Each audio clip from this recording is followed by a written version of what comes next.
أعوذ بالله من الشيطان الرجيم بسم الله الرحمن الرحيم الحمد للہ رب العالمین والصلاة والسلام علی نبینا محمد وعلی آلہ وصحبہ اجمعین اما بعد۔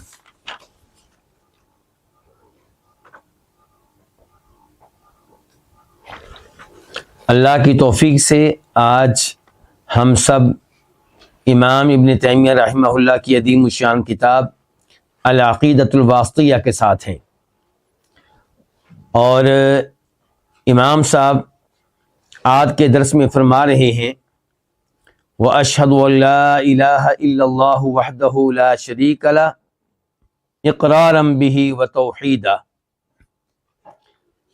گزشتہ درس میں گفتگو تھی کس کے بارے میں؟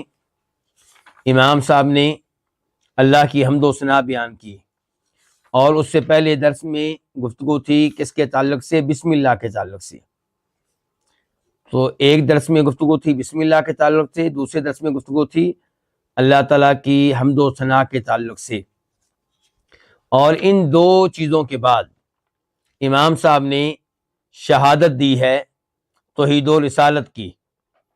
چنانچہ وہ کہتے ہیں وَأَشْهَدُ أَن لَا إِلَٰهَ إِلَّا اللَّهُ، میں شہادت دیتا ہوں اس بات کی، گواہی دیتا ہوں اس بات کی کہ اللہ کے علاوہ کوئی عبادت کے لائق نہیں ہے، وہ تنہا ہے، اس کا کوئی شریک نہیں ہے۔ میں یہ شہادت دیتا ہوں اس بات کا اقرار کرتے ہوئے اور توحید کو اپناتے ہوئے۔ یہاں پہ میں ایک حدیث آپ کے سامنے رکھنا چاہوں گا جسے امام ابو داؤد رحمہ اللہ اپنی سنن میں لے کر آئے ہیں۔ نمبر ہے 4841 4841۔ شیخ البانی رحمہ اللہ نے اسے صحیح قرار دیا ہے کہ کل خطبۃ لیس فیہا تشہد فہی کالید الجزماء، ہر وہ خطبہ جس میں توحید و رسالت کی شہادت نہ دی جائے، اللہ تعالیٰ کے تنہا عبادت کے لائق ہونے کی اور جناب محمد صلی اللہ علیہ وسلم کے رسول ہونے کی شہادت نہ دی جائے تو وہ اس ہاتھ کی طرح ہے جو کٹا ہوا ہاتھ ہو، جو بے برکت ہو۔ تو اس سے پتہ چلا کہ خطبہ دیتے ہوئے توحید و رسالت کی شہادت دینی چاہیے۔ تو شاید اسی حدیث پہ عمل کرتے ہوئے امام صاحب نے یہاں پہ شہادت دی ہے اللہ کی توحید کی اور جناب محمد صلی اللہ علیہ وسلم کی رسالت کی۔ تو ان الفاظ میں پہلا لفظ کیا؟ وَأَشْهَدُ، اور میں شہادت دیتا ہوں۔ شہادت کس کو کہتے ہیں؟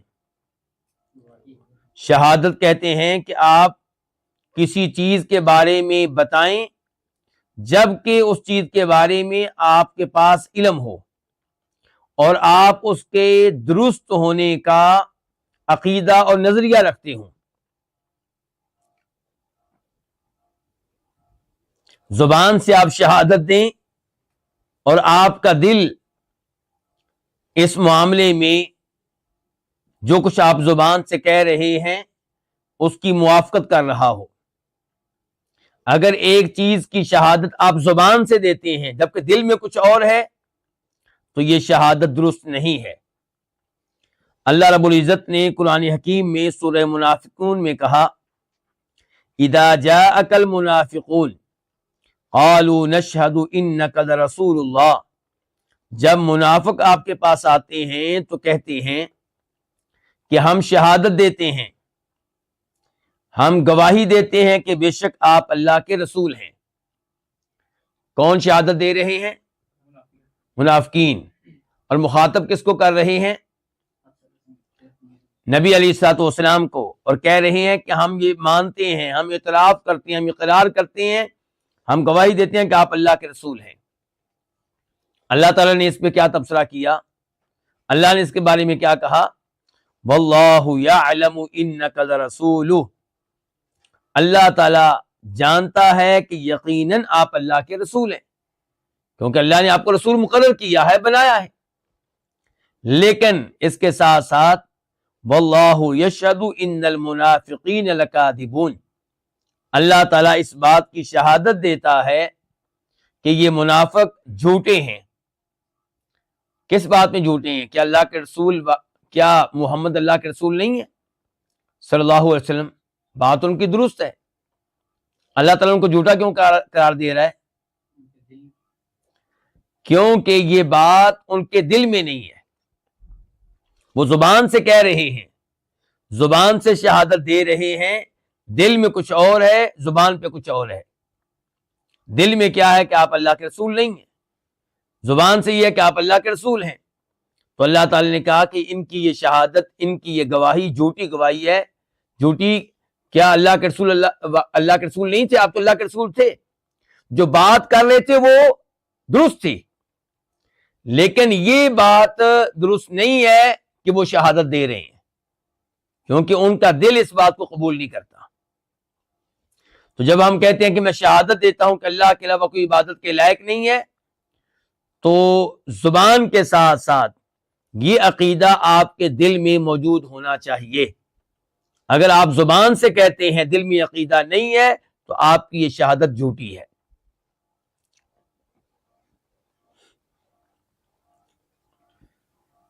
امام صاحب کہتے ہیں وَأَشْهَدُ أَن لَا إِلَٰهَ إِلَّا اللَّهُ، میں شہادت دیتا ہوں اس بات کی کہ لا الہ الا اللہ، لا الہ الا اللہ یہ وہ کلمہ توحید ہے جسے تمام انبیاء کرام علیہم السلام نے اپنی اپنی امتوں کے سامنے رکھا۔ ہر نبی نے، ہر رسول نے اپنی امت کو اس کلمہ کی دعوت دی۔ وَلَقَدْ بَعَثْنَا فِي كُلِّ أُمَّةٍ رَسُولًا أَنِ اعْبُدُوا اللَّهَ وَاجْتَنِبُوا الطَّاغُوتَ، ہم نے ہر قوم میں رسول بھیجا، اور رسول کو پیغام کیا دیا جو اس نے اللہ کی طرف سے لوگوں تک پہنچانا تھا کہ اے لوگو اللہ کی عبادت کرو۔ یہ کیا ہو گیا؟ الا اللہ۔ اور وَاجْتَنِبُوا الطَّاغُوتَ، اور طاغوت کی عبادت سے بچو۔ اللہ کے علاوہ جس چیز کی عبادت کی جاتی ہے تم نے اس کی عبادت نہیں کرنی۔ یہ کیا ہو گیا؟ لا الہ۔ وَمَا أَرْسَلْنَا مِن قَبْلِكَ مِن رَّسُولٍ إِلَّا نُوحِي إِلَيْهِ انہ لا الہ الا انا۔ آپ لوگ میرے ساتھ نہیں ہیں؟ ہم نے آپ سے پہلے جو بھی رسول بھیجا، اس رسول کی طرف ہم نے یہ وحی کی کہ اللہ تعالیٰ کے علاوہ کوئی عبادت کے لائق نہیں ہے، اور یہ کیا ہے؟ لا الہ الا اللہ۔ تو ہر نبی یہی پیغام لے کر آیا۔ تو لا الہ الا اللہ یہ کلمہ توحید ہے جسے تمام انبیاء کرام علیہم السلام نے پیش کیا، اور یہ انبیاء کرام علیہم السلام کی نبوت و رسالت میں دی گئی دعوت کا خلاصہ ہے۔ چنانچہ ہمارے نبی علیہ السلام کے الفاظ یہ ہیں کہ امرت ان اقاتل الناس حتی یقولوا لا الہ الا اللہ، مجھے حکم دیا گیا ہے کہ میں لوگوں سے قتال کروں، میں لوگوں سے لڑوں۔ کب تک؟ جب تک کہ وہ لا الہ الا اللہ نہیں کہہ دیتے، جب تک کہ وہ اس بات کا اعلان نہیں کر دیتے کہ اللہ کے علاوہ کوئی عبادت کے لائق نہیں ہے۔ فَإِذَا قَالُوهَا، جب وہ یہ کلمہ کہہ دیں، جب وہ یہ بات مان لیں، فَقَدْ عَصَمُوا مِنِّي دِمَاءَهُمْ وَأَمْوَالَهُمْ إِلَّا بِحَقِّهَا، یہ کلمہ کہنے کے بعد چونکہ وہ مسلمان ہو چکے، مومن ہو چکے، اب مجھے ان سے لڑنے کی اجازت نہیں ہے، اب مجھے ان پہ تلوار چلانے کی اجازت نہیں ہے، اب ان کا مال میرے لیے حلال نہیں ہے۔ اور اگر کوئی یہ کلمہ پڑھتا ہے زبان سے، دل میں یہ چیز نہیں ہے، تو فرمایا وَحِسَابُهُمْ عَلَى اللَّهِ، میرے کاغذوں میں وہ مسلمان شمار ہوگا، لیکن اس کا حساب کون لے گا؟ اللہ لے گا کہ وہ جھوٹی گواہی دے رہا تھا، دل میں کچھ اور تھا، زبان پہ کچھ اور تھا۔ اس حدیث کو امام بخاری نے بھی روایت کیا، امام مسلم نے بھی۔ تو یہ کلمہ لا الہ الا اللہ توحید پہ دلالت کرتا ہے، اور اس کی توحید پہ دلالت نفی اور اس بات کے ذریعے ہے اس میں دو چیزیں پائی جاتی ہیں، ایک چیز کی نفی اور ایک چیز کا اثبات۔ لا الہ یہ کیا ہے؟ نفی۔ کس چیز کی؟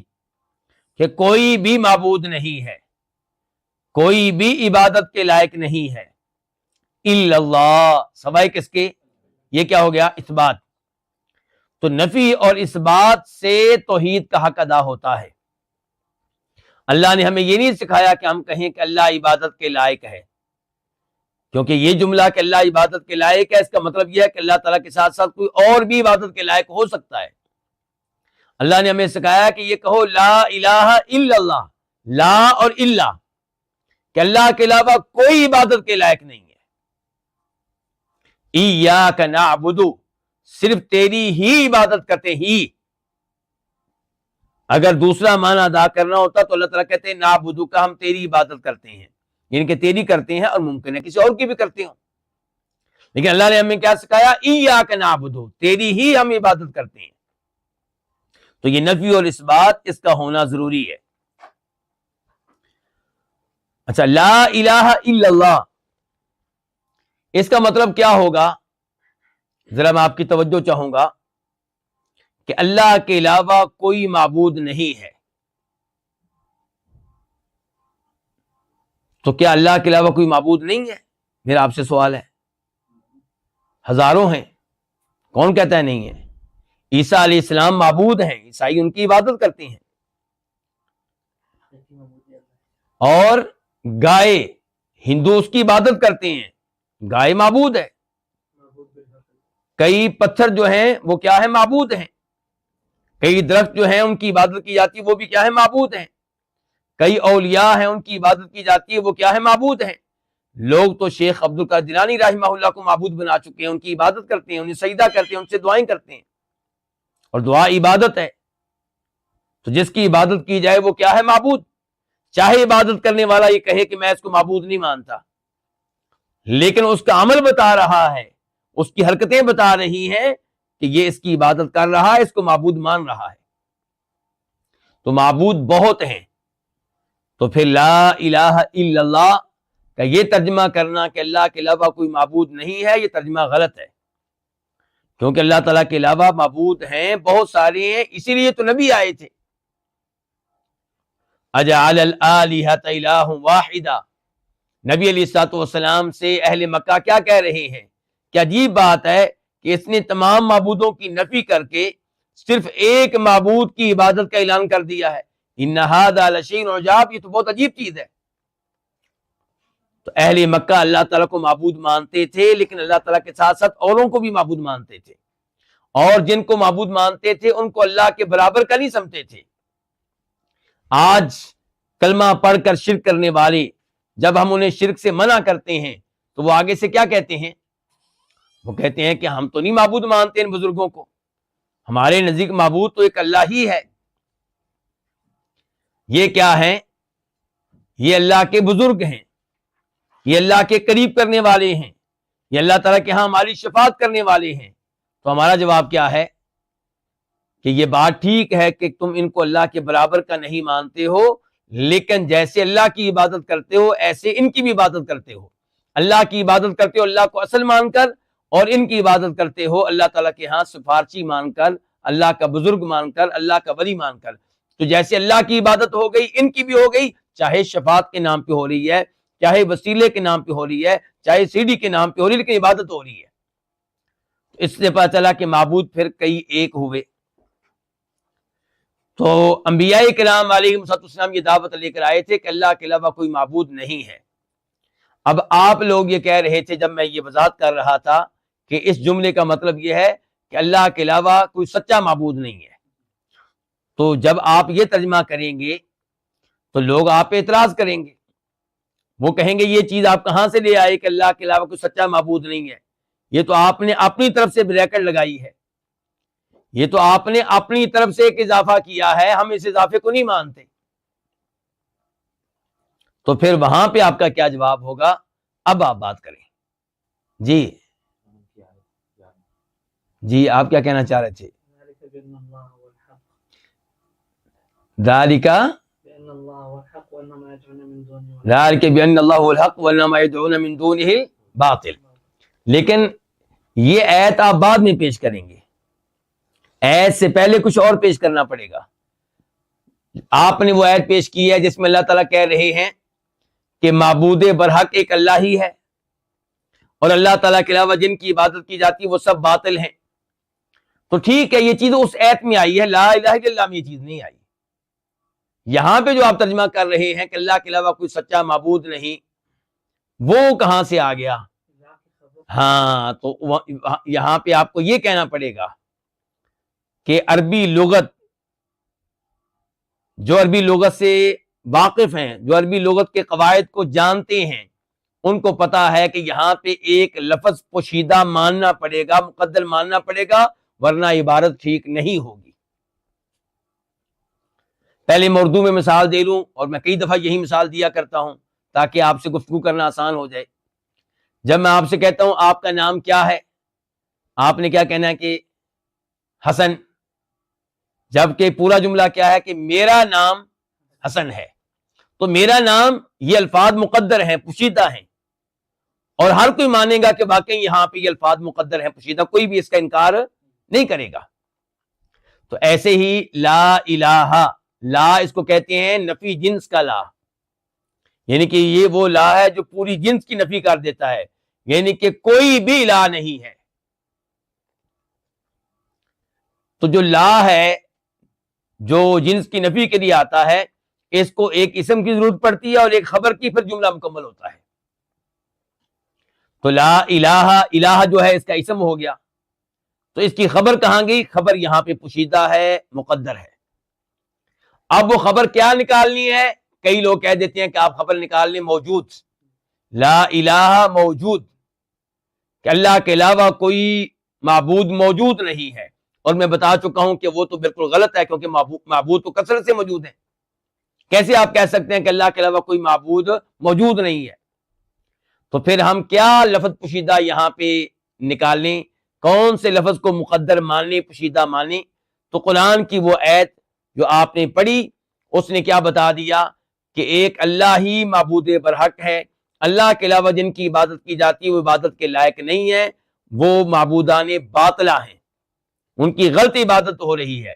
اس آیت نے بتا دیا کہ لا الہ میں جو لفظ آپ نے پوشیدہ طے کرنا ہے، مقدر ماننا ہے، وہ کیا مانے؟ حق، لا الہ حق الا اللہ.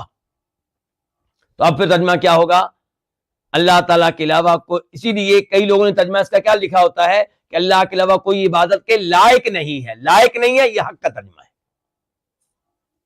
اور یہ درست ترجمہ ہے کہ اللہ تعالیٰ کے علاوہ کوئی عبادت کے لائق نہیں ہے، یا آپ کہیں اللہ کے علاوہ کوئی معبود برحق نہیں ہے، بات ایک ہی ہے.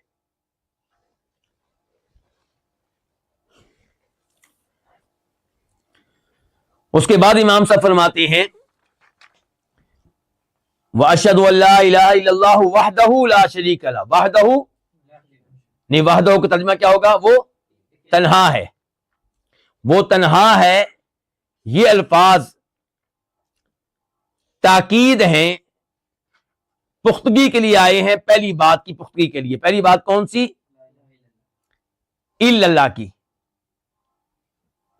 وحدہ جو ہے، یہ جو وحدہ، یہ الفاظ جو ہیں یہ تاکید ہے الا اللہ کی. الا اللہ کا معنی کیا تھا؟ صرف اللہ ہی عبادت کے لائق ہے. تو وحدہ اس کی توکید ہے کہ صرف ایک اللہ ہی، وہ تنہا ہے اس معاملے میں. اور لا شریک لہ، یہ الفاظ جو ہیں یہ تاکید ہیں کس کی؟ لا الہ کی. لا الہ کی یہ معنی کے لحاظ سے تاکید ہے، ترکیب یا اعراب کے لحاظ سے نہیں. اقرارا بہ، اقرارا بہ عربی لغت کے لحاظ سے، عربی گرامر اور نحو کے لحاظ سے آپ کہیں گے اقرارا بہ کیا ہے؟ مفعول مطلق، یعنی کہ یہ الفاظ تاکید ہیں اس فعل کی جو پہلے گزر چکا ہے. پہلے کیا گزرا ہے؟ اشہد. تو اب کیا ہو گیا؟ اشہد اقرارا بہ، میں شہادت دیتا ہوں اس بات کی کہ اللہ کے علاوہ کوئی عبادت کے لائق نہیں ہے، وہ تنہا ہے، یعنی کہ وہ اکیلا معبود ہے، لا شریک لہ، اس کا کوئی شریک نہیں ہے، کس چیز میں؟ عبادت میں، عبادت میں اس کا کوئی شریک نہیں ہے۔ اقرارا بہ، میں یہ شہادت دیتا ہوں اس بات کا اقرار کرتے ہوئے، وتوحیداً، اور اللہ تعالیٰ کو اس معاملے میں ایک مانتے ہوئے۔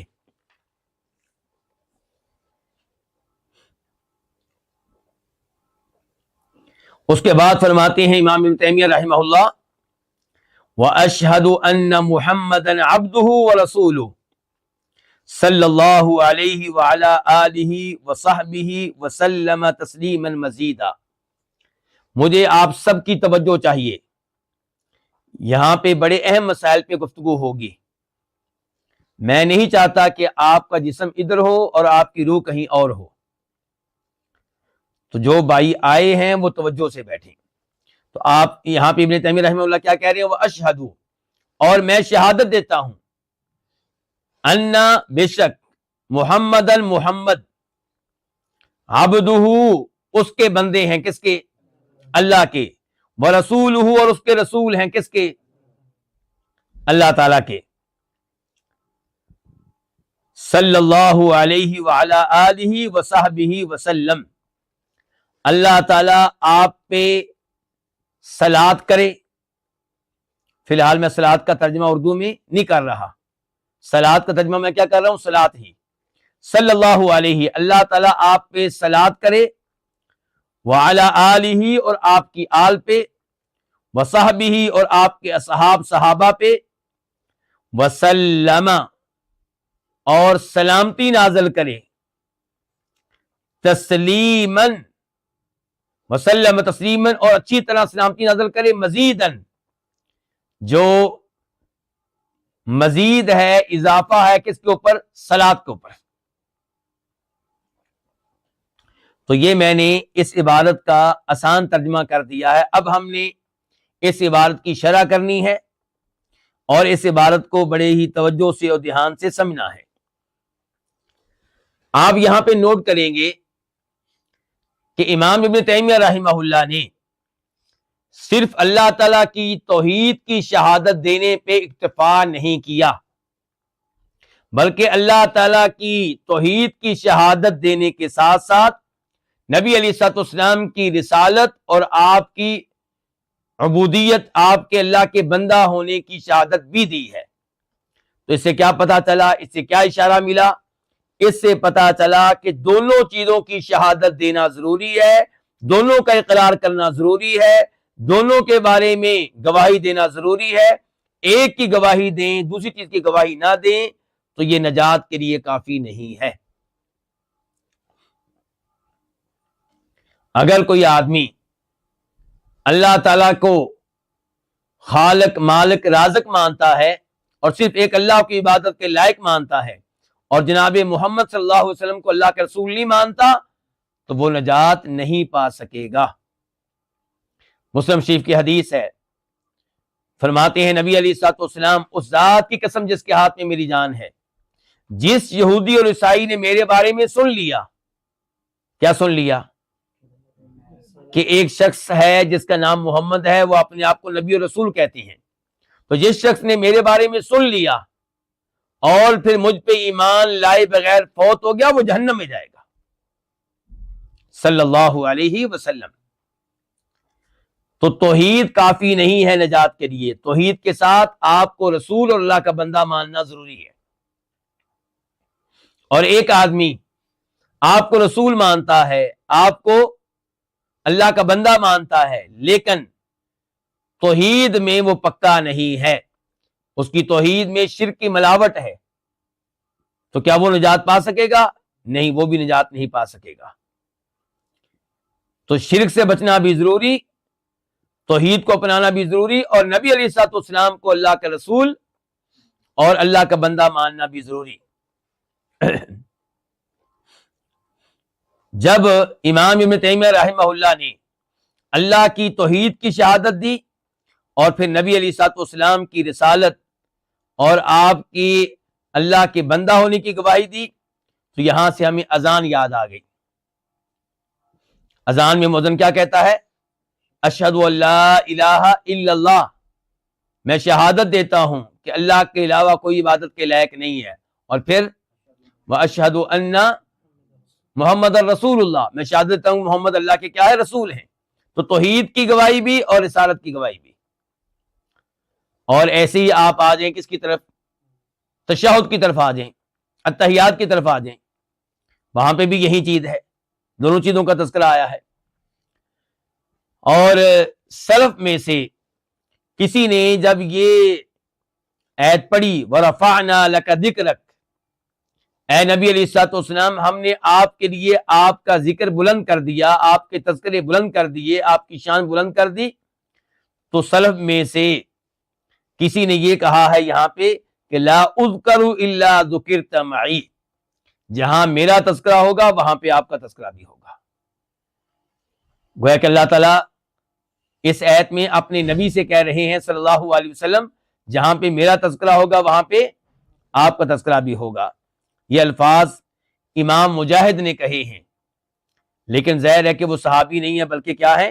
تابعی ہیں۔ تو یہاں پہ جب تذکرہ ہوا نبی علیہ الصلوۃ والسلام کا، تو آپ کے دو وصف ذکر کیے گئے، دو لقب ذکر کیے گئے۔ کون کون سے؟ نمبر ایک کہ آپ اللہ کے رسول ہیں، نمبر دو آپ اللہ کے بندے ہیں۔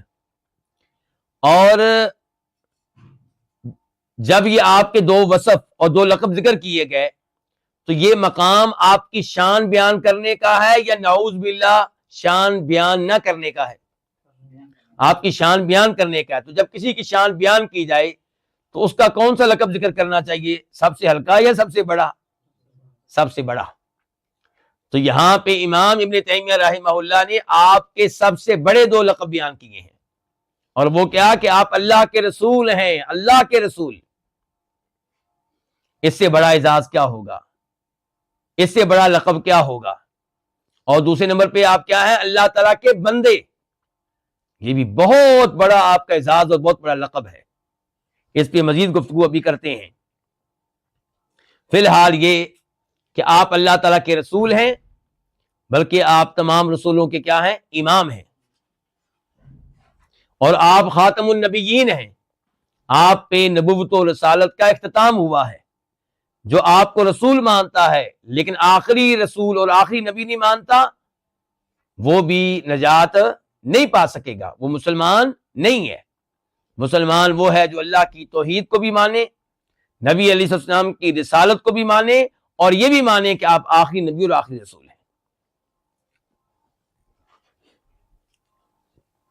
جہاں تک تعلق ہے اس بات کا کہ آپ اللہ تعالیٰ کے بندے ہیں، تو اللہ تعالیٰ نے ہمیں کس کام کے لیے پیدا کیا ہے؟ اپنی عبادت کے لیے۔ وَمَا خَلَقْتُ الْجِنَّ وَالْإِنسَ إِلَّا لِيَعْبُدُونَ۔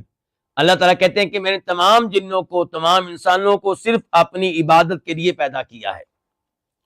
تو جو عبادت کرنے میں جس قدر آگے ہوگا وہ اسی قدر اللہ تعالیٰ کا کامیاب بندہ ہوگا۔ اللہ کا بندہ بننے میں دوڑ لگانی چاہیے، اللہ تعالیٰ کا بندہ بننے میں ایک دوسرے سے آگے نکلنا چاہیے۔ آپ دیکھیں کہ کوئی اللہ کی بندگی کا حق ادا کرنے میں آپ سے آگے ہے تو آپ کوشش کریں کہ آپ اس معاملے میں اس کے برابر ہوں یا اس سے بھی آگے نکل جائیں۔ نبی علیہ الصلوۃ والسلام نے صحیح معنوں میں آپ کی بندگی کا حق ادا کیا۔ رات کے وقت قیام اللیل کرتے ہیں، تہجد کی نماز پڑھتے ہیں تو اتنی لمبی کہ پاؤں سوج جاتے ہیں، اور جب آپ سے کہا گیا آپ اتنی لمبی عبادت کیوں کرتے ہیں، جبکہ اللہ تعالیٰ نے آپ کے بارے میں اعلان کر دیا کہ غفر اللہ لک ما تقدم من ذنبک وما تأخر، آپ کے اگلے پچھلے سب گناہ معاف ہو چکے، تو اتنی لمبی عبادات کیوں؟ تو آپ نے آگے سے کیا کہا تھا؟ افلا اکون عبدا شکورا، کیا میں اللہ تعالیٰ کا شکر گزار بندہ نہ بنوں؟ تو کیا بننا چاہتے ہیں؟ بندہ۔ اور کون سا بندہ؟ شکور، یعنی کہ جو اللہ تعالیٰ کی بندگی کا حق ادا کرنے والا ہو۔ تو نبی علیہ الصلوۃ والسلام کی پوری زندگی کوشش رہی کہ آپ اللہ کے عظیم ترین بندے بنے، اور آپ بنے۔ تمام اللہ کے بندوں میں سب سے کامل بندے آپ ہی تو ہیں۔ اسی لیے اللہ رب العزت نے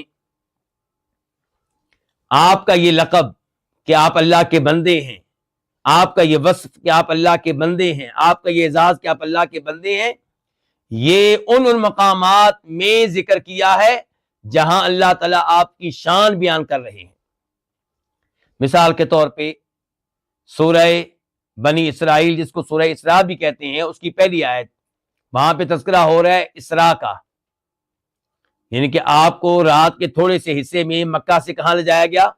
مسجد اقصیٰ۔ کس پہ؟ براق پہ۔ وہاں پہ آپ نے انبیاء کرام علیہ السلام کو نماز پڑھائی، کئی اور اعزازات آپ کو ملے۔ تو یہ آپ کے لیے چھوٹی سعادت ہے کہ بڑی سعادت؟ یا آپ کے لیے چھوٹا اعزاز ہے کہ بڑا اعزاز؟ بہت بڑی سعادت، بہت بڑا اعزاز۔ اب جس موقع پہ اللہ تعالیٰ آپ کا یہ اعزاز ذکر کر رہے ہیں، وہاں پہ اللہ تعالیٰ آپ کو اپنا بندہ قرار دے رہے ہیں۔ تو اس کا مطلب یہ ہے کہ آپ کا یہ اعلیٰ ترین لقب ہے، اعلیٰ ترین اعزاز ہے کہ آپ اللہ کے بندے ہیں۔ فرمایا سبحان الذی اسری بعبدہ لیلا من المسجد الحرام الی المسجد الاقصی الذی بارکنا حولہ۔ پاک ہے وہ ذات، یعنی کہ کون؟ اللہ تعالیٰ، جو اپنے بندے کو، یہاں پہ یہ نہیں کہا کہ سرکار مدینہ، نبی علیہ الصلوۃ والسلام یقیناً مدینہ کے حکمران تھے، مدینہ کے سپہ سالار تھے، مدینہ کی ریاست آپ کے پاس تھی، لیکن یہ چھوٹی باتیں ہیں۔ بڑی بات کیا ہے کہ آپ اللہ کے رسول، اللہ کے بندے ہیں۔ تو لوگ چھوٹے چھوٹے آپ کے اعزاز ذکر کرتے ہیں اور سمجھتے ہیں کہ ہم آپ کی شان میں اضافہ کر رہے ہیں، جبکہ آپ کی شان کا حق تب ادا ہوگا جب آپ کو اللہ کا رسول کہا جائے اور اللہ کا بندہ کہا جائے، کہ یہ ہیں اللہ کے کامل بندے، یہ ہیں جو اللہ کے صحیح معنوں میں بندہ بننے کے حقدار ہیں، صحیح معنوں میں اللہ تعالیٰ کے بندے، جنہوں نے صحیح معنوں میں اللہ کا بندہ بن کر دکھایا، یہ ہیں وہ جنہوں نے صحیح معنوں میں اللہ کا بندہ بن کر دکھایا۔ تو سبحان الذی اسری بعبدہ، تو پاک ہے وہ ذات جو اپنے بندے کو رات کے معمولی سے حصے میں مسجد حرام سے کہاں لے گئی؟ مسجد اقصیٰ میں، وہ مسجد اقصیٰ جس کے ارد گرد ہم نے برکت ڈال دی ہے۔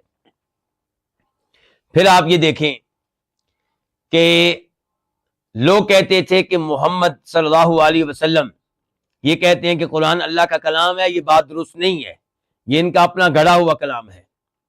تو اللہ تعالیٰ نے ان کا رد کرتے ہوئے یہ بتایا کہ ہم نے اپنے بندے پہ یہ قرآن نازل کیا ہے۔ تو یہاں پہ اپنے بندے پہ نازل کیا، اللہ تعالیٰ یہاں پہ آپ کا تذکرہ کر رہے ہیں بہت بڑی خیر کے ساتھ، اور آپ کا اعزاز اور آپ کی شان کو بلند کرتے ہوئے، اور یہاں پہ اللہ تعالیٰ آپ کو بندہ قرار دے رہے ہیں۔ وَإِن كُنتُمْ فِي رَيْبٍ مِّمَّا نَزَّلْنَا عَلَىٰ عَبْدِنَا، کہ اگر تمہیں شک و شبہ ہے اس کلام کے بارے میں جو ہم نے اپنے بندے پہ نازل کیا، تو تم اس کلام کی کسی صورت جیسی کوئی صورت بنا کر لے آؤ۔ تو یہاں پہ بھی آپ کا اعزاز تو ذکر کیا گیا، وہ کیا کہ آپ اللہ تعالیٰ کے کیا ہیں؟ بندے ہیں۔ تو ایسا کئی مقامات پہ اللہ تعالیٰ نے کیا ہے۔ جب یہ کہا گیا کہ آپ اللہ تعالیٰ کے بندے ہیں، تو اس سے کئی اور چیزوں کی طرف بھی اشارہ ہے، اس سے کئی اور فوائد بھی ملتے ہیں۔ جب آپ اللہ تعالیٰ کے بندے ہیں تو اس کا مطلب یہ ہے کہ آپ کسی قسم کی عبادت کے لائق نہیں ہیں، آپ نہ عبادت کے لائق ہیں، نہ ربوبیت میں آپ کا کوئی حصہ ہے۔ تو اس کا مطلب یہ ہے کہ آپ مشکل کشا نہیں ہیں، حاجت روا نہیں ہیں، مختار کل نہیں ہیں، عالم الغیب نہیں ہیں، نفع نقصان کے مالک نہیں ہیں، اور کسی قسم کی عبادت کے لائق نہیں ہیں، سجدے کے لائق آپ نہیں ہیں۔ آپ اس لائق نہیں ہیں کہ آپ کی قبر کے پاس کھڑے ہو کے آپ کو پکارا جائے، آپ سے دعائیں کی جائیں، چاہے وہ دعائیں شفاعت اور وسیلے کے نام پہ ہوں، چاہے دعا میں یہ کہنا ہو کہ اے اللہ کے رسول، آپ اللہ تعالیٰ سے ہمارے حق میں دعا کریں کہ اللہ ہمارے حالات تبدیل کر دے، یہ ڈائریکٹ اللہ سے مانگیں۔ نبی علیہ الصلوۃ والسلام سے یہ دعا آپ کیوں کر رہے ہیں؟ تو آپ کا نہ عبودیت میں کوئی حصہ ہے کہ آپ عبادت کے لائق ہوں، آپ عابد ہیں، معبود نہیں. آپ کون ہیں؟ اللہ تعالیٰ کی عبادت کرنے والے. اور جس کی عبادت کی جائے گی، جس کی عبادت کی جاتی ہے، وہ ایک اللہ ہے. البتہ عبادت کرنے والے کتنے ہیں؟ بے شمار، لا تعداد، ہم گن نہیں سکتے. لیکن جو اعلیٰ ترین عابد ہیں وہ کون ہے؟ محمد رسول اللہ صلی اللہ علیہ وسلم. تو آپ اللہ کے بندے ہیں، یعنی کہ عالم الغیب نہیں ہیں. آپ اللہ تعالیٰ کے بندے ہیں، یعنی کہ نفع نقصان کے مالک نہیں ہیں. آپ اللہ تعالیٰ کے بندے ہیں، یعنی کہ مشکل کشا نہیں ہیں. آپ اللہ تعالیٰ کے بندے ہیں، یعنی کہ حاجت روا نہیں ہیں. آپ اللہ تعالیٰ کے بندے ہیں، یعنی کہ غوث اعظم نہیں ہیں. اسی لیے نبی علیہ الصلوۃ والسلام فرماتے ہیں ایک حدیث میں، جس کو امام بخاری نے بھی روایت کیا ہے اور دیگر ائمہ حدیث نے بھی، کہ لا تطرونی کما اطرت النصارى ابن مریم انما انا عبد فقولوا عبد اللہ ورسولہ. کاش ہمارے وہ بھائی جو کلمہ پڑھنے کے باوجود شرک کرتے ہیں اس حدیث پہ غور کر لیں، اور ان کے شاعر حضرات آپ کی شان میں نعتیں لکھتے ہوئے ایک سے بڑھ کر ایک مبالغہ کر رہے ہیں. جبکہ آپ کیا کہہ رہے ہیں؟ لا تطرونی، میری شان بیان کرتے ہوئے مبالغے سے کام نہیں لینا، حد سے آگے نہیں نکلنا. جیسے عیسیٰ علیہ السلام کی شان بیان کرتے ہوئے حد سے آگے نکل گئے. اچھا، عیسائیوں نے عیسیٰ علیہ السلام کو اللہ کا بیٹا قرار دے دیا، عیسائیوں نے عیسیٰ علیہ السلام کو اللہ کا معبود بنا لیا. کیا وہ عیسیٰ علیہ السلام کے دشمن تھے؟ محبت میں کام کیا نا. تو کیا ان کی محبت قبول کی گئی؟ کیا ان کی اس محبت پہ ان کو شاباش دی گئی؟ نہیں، ان کو غلط قرار دیا گیا، مجرم قرار دیا گیا، کافر قرار دیا گیا. تو اگر مسلمان نبی علیہ السلام کی شان بیان کرتے ہوئے اس قسم کی حرکتیں کریں تو کیا ان کو شاباش دی جائے گی؟ نہیں، ایسا نہیں ہوگا. آپ فرماتے ہیں انما انا عبد، میں ایک بندہ ہوں. فقولوا، میرے بارے میں کہا کرو عبد اللہ ورسولہ، کہ یہ اللہ کے بندے ہیں اور اللہ کے رسول ہیں. تو آپ نے خود بھی یہاں پہ اپنے کون سے دو بڑے لقب بیان کیے ہیں؟ عبد اور رسول. کہ میرا اعزاز سب سے بڑا یہ ہے کہ میں اللہ کا رسول ہوں، اور میرا دوسرا بڑا اعزاز یہ ہے کہ میں اللہ کا بندہ ہوں.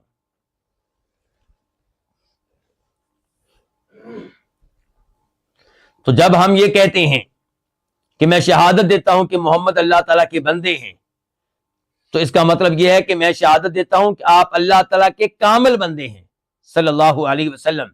یعنی کہ آپ ہیں وہ جنہوں نے اللہ تعالیٰ کے عابدین میں اعلیٰ ترین اعزاز حاصل کیا ہے. کامل ترین بندے جو بنے ہیں ان میں آپ سب سے اوپر ہیں. اور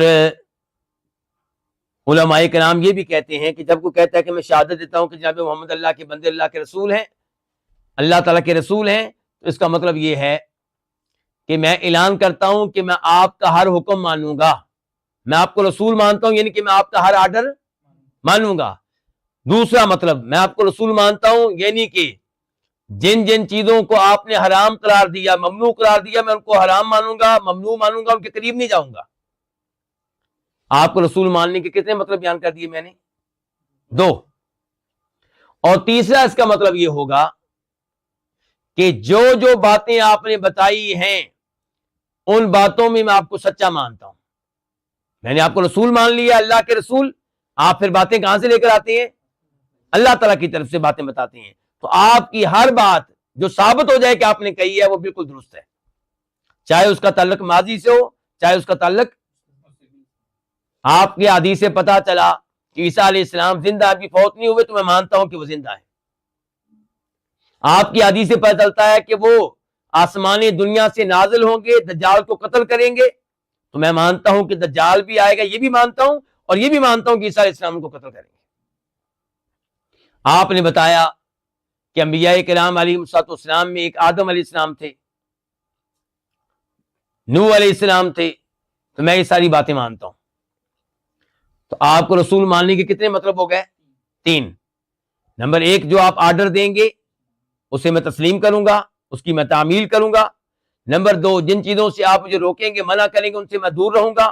تیسرے نمبر پہ جو خبریں آپ نے دی ہیں باتیں بتائی ہیں ماضی کی ہوں یا مستقبل کی ہوں میں ان تمام باتوں کو درست مانتا ہوں ان پہ ایمان لاتا ہوں. چوتھے نمبر پہ میں آپ کو رسول مانتا ہوں. اس کا مطلب کیا ہے کہ عبادت تو اللہ کی ہوگی لیکن طریقہ عبادت وہ ہوگا جو محمد بتائیں گے صلی اللہ علیہ وسلم کیونکہ میں نے آپ کو رسول مان لیا ہے. اس کا مطلب یہ ہے کہ کوئی نئی عبادت نہیں چلے گی. کسی پیر کو کسی فقیر کو کسی ولی کو کسی شہید کو کسی عالم دین کو کوئی نئی عبادت بتانے کی اجازت نہیں ہے. ایسی عبادت کیا کہلائے گی؟ بدعت کہلائے گی. تو یہ 4 مطلب میں نے بیان کیے ہیں کس لفظ کے کہ میں جناب محمد کو اللہ کا رسول مانتا ہوں صلی اللہ علیہ وسلم. اور جب آپ نے کہا کہ میں جناب محمد کو اللہ کا بندہ مانتا ہوں تو پھر آپ نے کیا مان لیا؟ پھر آپ نے مان لیا کہ میں جب آپ کو بندہ مان لیا اس کا مطلب یہ کہ ربوبیت میں آپ کا کوئی تعلق نہیں ہے. آپ نہ کسی کو پیدا کرنے والے نہ کسی کو رزق دینے والے نہ آپ شفا دینے والے نہ آپ عالم الغیب نہ آپ مشکل کشا نہ آپ حاجت روا نہ آپ غوث اعظم.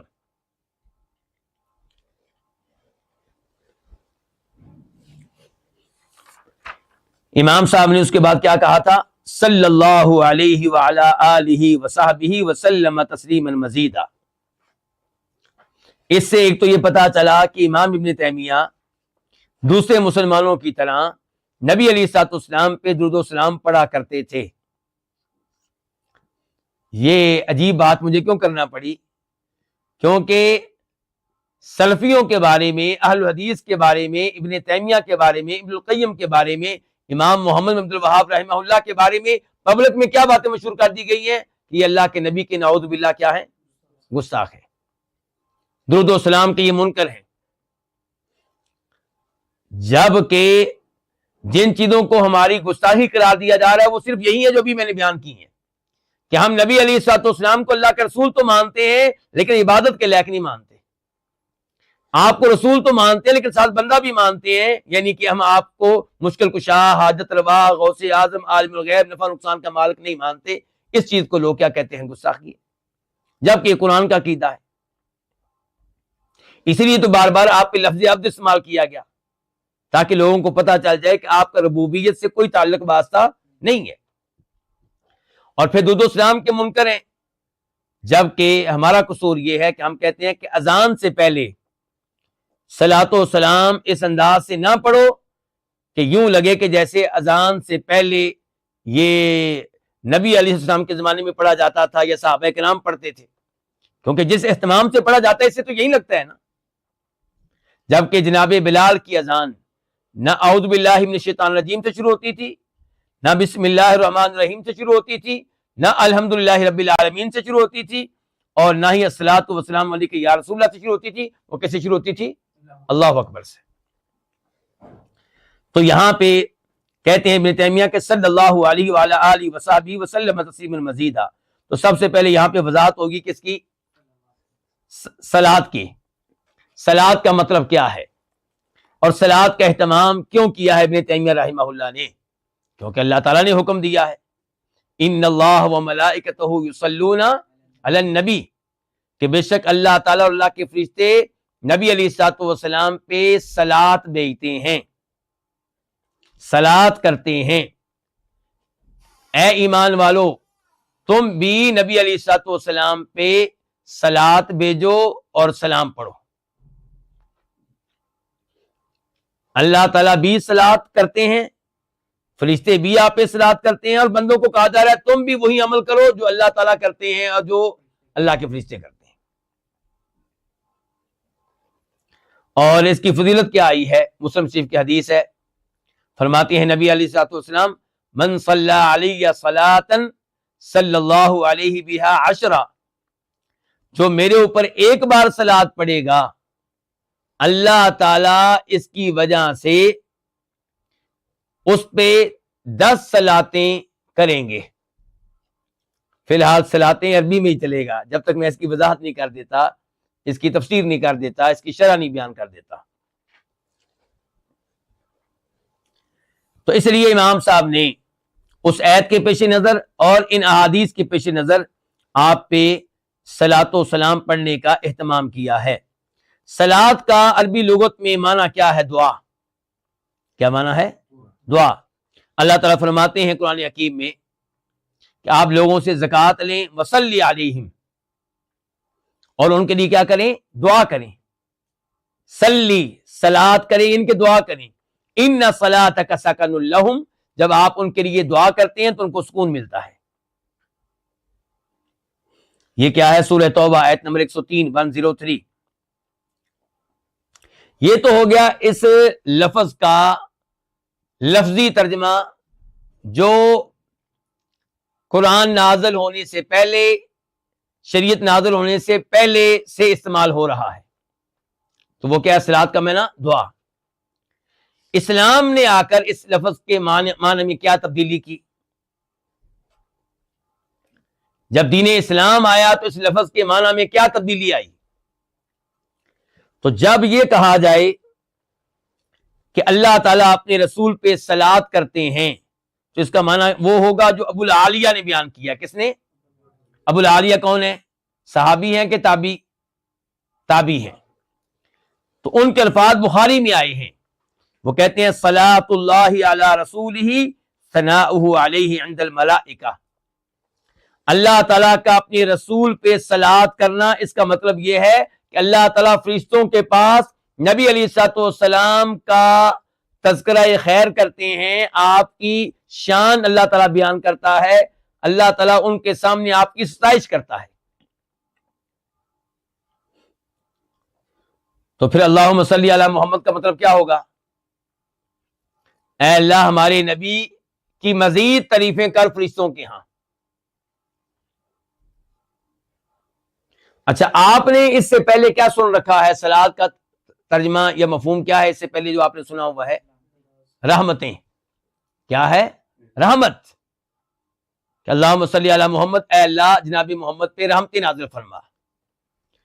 تو یہ ترجمہ، یہ اس کی شرح، یہ اس کی تفسیر بہت سے علماء کرام نے کی ہے، لیکن یہ قول ضعیف ہے، کمزور ہے۔ اس بارے میں مزید گفتگو پڑھنی ہو تو آپ کس کتاب میں پڑھ سکتے ہیں؟ جلاء الافہام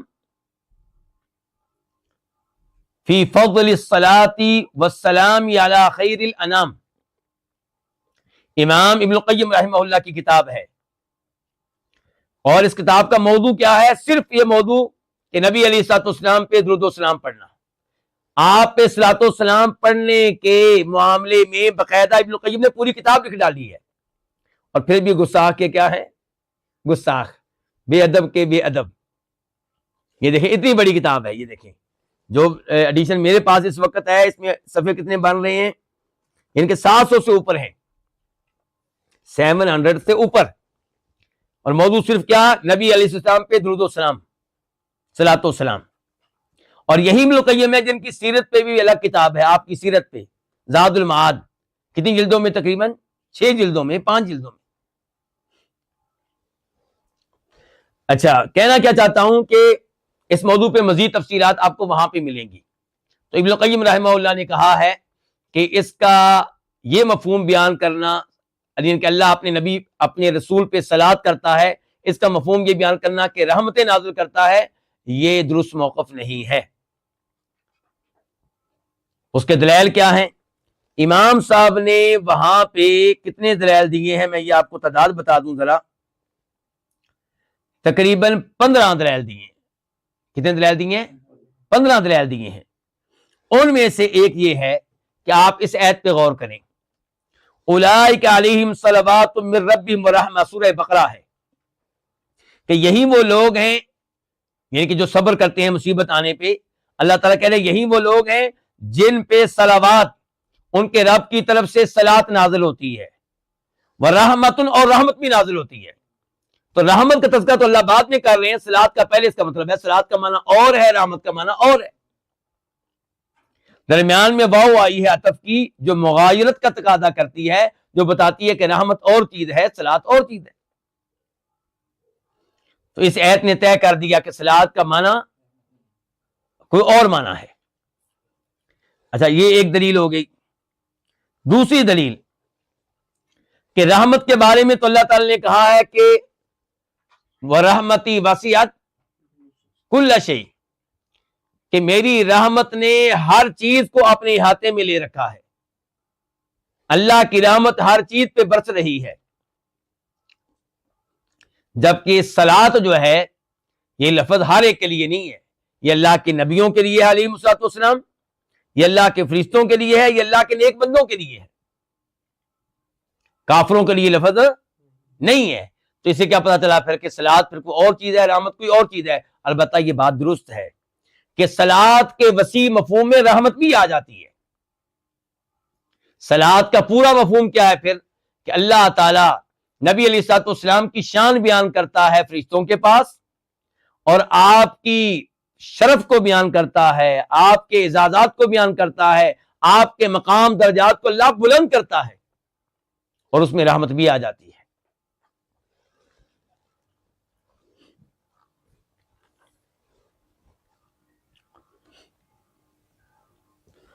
اچھا، فرشتے جو ہیں وہ بھی صلاۃ کرتے ہیں، تو اس کا مطلب کیا ہے؟ اس کا مطلب ہے الاستغفار، دعائے مغفرت کرنا. کیا کرنا؟ یہ ہمیں کہاں سے معلوم ہوا؟ یہ بھی حدیث سے معلوم ہوا. بخاری شریف کی حدیث سے نمبر ہے 659 659. اس حدیث میں کیا آتا ہے؟ اللہ کے نبی علیہ السلام ارشاد فرماتے ہیں کہ ان الملائکۃ تصلی علی احدکم ما دام فی مصلی، جب تم میں سے کوئی نماز پڑھنے کے بعد اپنی جگہ پہ ہی بیٹھا رہے،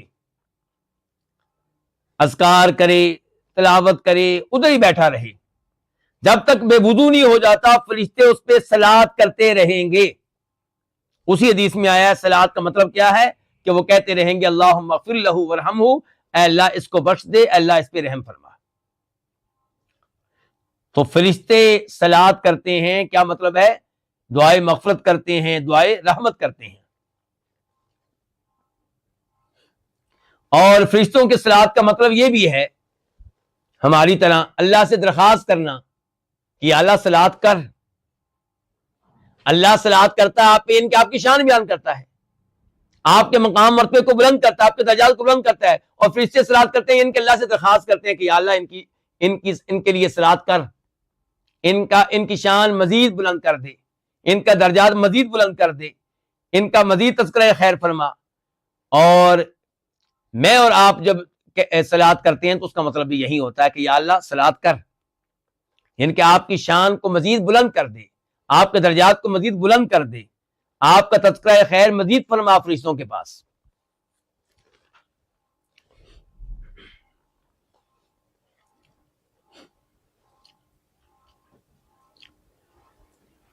آج سے کیا مراد ہے جی؟ اب کیونکہ امام صاحب نے کیا کہا ہے؟ اے اللہ صلاۃ بھیج آپ پہ بھی اور آپ کی آل پہ بھی اور آپ کے اصحاب پہ بھی. اصحاب کا معاملہ تو آسان ہے، کون؟ ہر وہ شخص جو ایمان کی حالت میں نبی علیہ الصلوۃ والسلام سے ملا اور ایمان پہ ہی فوت ہوا، وہ کون ہو گیا؟ صحابی. تو ان کے لیے بھی صلاۃ ہے، اور آپ کی آل کے لیے بھی صلاۃ ہے. تو آل کون ہے؟ آل کے دو معنی ہوتے ہیں. ایک آل کا معنی کسی کے پیروکار، کسی کے پیروکاروں کو کیا کہا جاتا ہے؟ اس کی آل. کسی کے نقش قدم پہ چلنے والے، کسی کے دین پہ چلنے والے کون ہے؟ اس کی آل. اس کے لحاظ سے قرآن کی اس آیت پہ غور کریں، النار یعرضون علیہا غدوا وعشیا ویوم تقوم الساعة ادخلوا آل فرعون اشد العذاب. سورہ غافر مومن. کہ جہنم کے سامنے پیش کیا جاتا ہے ان کو صبح بھی شام بھی، کن کو؟ فرعون اور فرعون کے آل کو. اور جب قیامت قائم ہوگی کہا جائے گا داخل کرو آل فرعون کو شدید ترین عذاب میں. تو یہ شدید ترین عذاب فرعون اور فرعون کے رشتہ داروں کو ہوگا، اس کے پیروکار مراد ہیں، چاہے وہ رشتہ دار ہوں یا نہ ہوں. تو آل کا ایک معنی یہ ہوتا ہے، اور آل کا دوسرا معنی وہی کسی کا خاندان، کسی کی فیملی، اور نبی علیہ الصلوۃ والسلام کے لحاظ سے پھر وہ لوگ ہوں گے جن کے لیے جن پہ زکوٰۃ حرام ہے، جن کو زکوٰۃ لینے کی اجازت نہیں ہے۔ اور وہ کون ہیں؟ وہ کون ہے؟ بنو ہاشم۔ وہ کون ہے؟ بنو ہاشم۔ بلکہ آپ مزید آسانی کے لیے بتا دوں کہ آل بیت، وہی آل محمد صلی اللہ علیہ وسلم کون ہے؟ نمبر 1 آپ کی بیویاں، نمبر 2 آپ کی اولاد، نمبر 3 آپ کے مسلمان چچا اور آپ کے چچاؤں کی مسلمان اولاد۔ چنانچہ امہات المومنین آل میں سے ہیں یا نہیں؟ آل میں سے ہیں، آل بیت میں سے ہیں آپ کی بیویاں۔ نمبر 2 آپ کی اولاد، سیدہ فاطمہ بولیے آل بیت میں سے ہیں، اور ام کلثوم اور رقیہ، زینب، یہ کون ہے؟ آل بیت میں سے ہیں۔ اور پھر آپ کے مسلمان چچا عباس رضی اللہ عنہ کن میں سے ہیں؟ حمزہ کن میں سے ہیں؟ آل بیت میں سے۔ اور پھر آپ کے چچاؤں کی مسلمان اولاد جناب علی، ان کے والد تو مسلمان نہیں ہو سکے لیکن یہ آپ کے چچا کی اولاد ہیں، تو جناب علی آل بیت میں سے ہیں۔ کیوں؟ اس لیے کہ آپ کے داماد ہیں؟ نہیں نہیں نہیں نہیں نہیں، اس لیے کہ آپ کے چچا کے مسلمان بیٹے ہیں۔ تو جناب علی، جناب جعفر اور عقیل وغیرہ ان کی جو اولاد ہیں وہ سب کون ہیں؟ آل بیت میں سے۔ جناب عباس کی اولاد عبداللہ بن عباس، فضل بن عباس، قسم بن عباس، یہ سب کون ہیں؟ آل بیت میں سے۔ ان کے چچاؤں کے آل بیت میں سے ہونے کا علم ایک حدیث کے ذریعے بھی ہوتا ہے۔ میں بات کو جلدی ختم کرنے کی کوشش کرتا ہوں۔ یہ مسلم شریف کی حدیث ہے 1072 نبی علیہ السلام کے پاس آئے ہیں آپ کے چچا کے بیٹے فضل بن عباس اور آپ کے چچا کے بیٹے عبد المطلب بن ربیعہ بن حارث بن عبد المطلب، یہ آپ کے پاس آئے ہیں۔ کس لیے آئے ہیں؟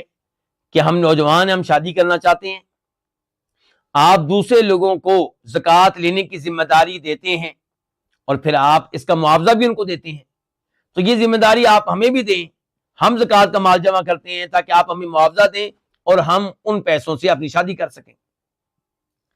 تو آپ علیہ الصلوۃ والسلام نے اس موقع پہ کہا تھا ان الصدقہ، گفتگو کن سے کر رہے ہیں؟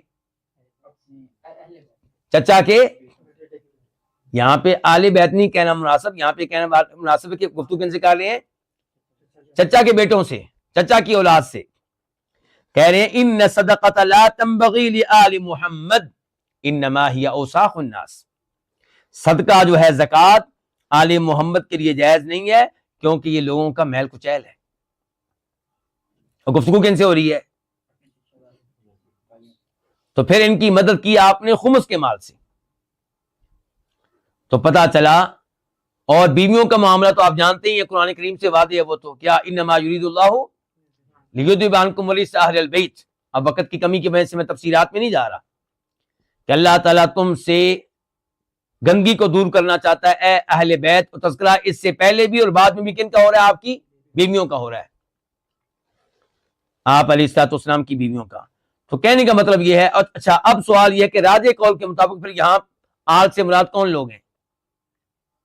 کئی علماء کرام کا موقف یہ ہے کہ یہاں پہ اس عبارت میں آل سے مراد آپ کے پیروکار ہیں، سب مسلمان قیامت تک آنے والے۔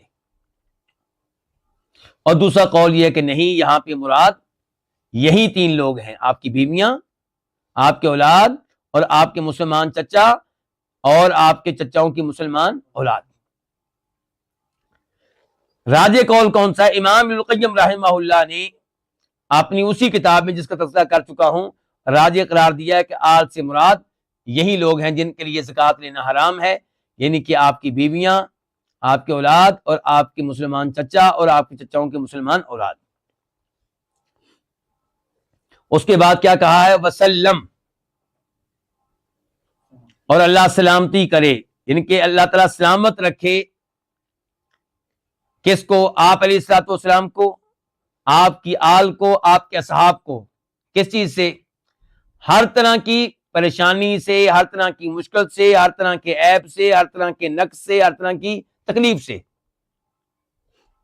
اچھا، صلوات و سلام میں ذرا غور کریں پھر کیا فرق ہوا۔ صلوات کا مطلب یہ ہے کہ اللہ تعالیٰ آپ کو شان دے، آپ کو مقام دے، آپ کا درجہ بلند کرے، اور سلام کا مطلب یہ ہے کہ اللہ تعالیٰ آپ کو سلامت رکھے، کس سے؟ پریشانیوں سے، اور اس قسم کی چیزوں سے، مصیبتوں سے، عذاب سے، اس قسم کے تمام امور سے اللہ تعالیٰ آپ کو سلامت رکھے۔ تو دونوں الفاظ کی جمع ہونے سے ہر قسم کی خیر مل گئی۔ اس کے بعد الفاظ کے مزیدن، یعنی کہ اللہ تعالیٰ آپ پہ سلامتی نازل فرمائے، اور یہ سلامتی جو ہے یہ صلوات کے علاوہ ہے، یعنی کہ صلوات کے ساتھ ساتھ سلامتی بھی ہو۔ تو گویا کہ ایک دعا کے بعد دوسری دعا، پہلے دعا صلوات کی اور پھر دعا کس چیز کی؟ سلامتی کی۔ یہیں پہ آج کے درس کا اختتام کرتے ہیں۔ کئی مسائل کی طرف میں نے اشارہ کرنا تھا لیکن وقت کی کمی کی وجہ سے نہیں ہو سکا۔ اللہ رب العزت سے دعا ہے کہ اللہ تعالی ہمیں نبی علیہ الصلوۃ والسلام سے اور آپ کی آل سے، آل بیت سے، صحابہ کرام سے صحیح معنوں میں محبت کرنے کی توفیق عنایت فرمائے، اور ہر طرح کی بے ادبی سے، گستاخی سے اللہ تعالی ہمیں محفوظ رکھے۔ وصلی اللہ تعالی علی نبینا محمد وعلی آلہ وصحبہ اجمعین۔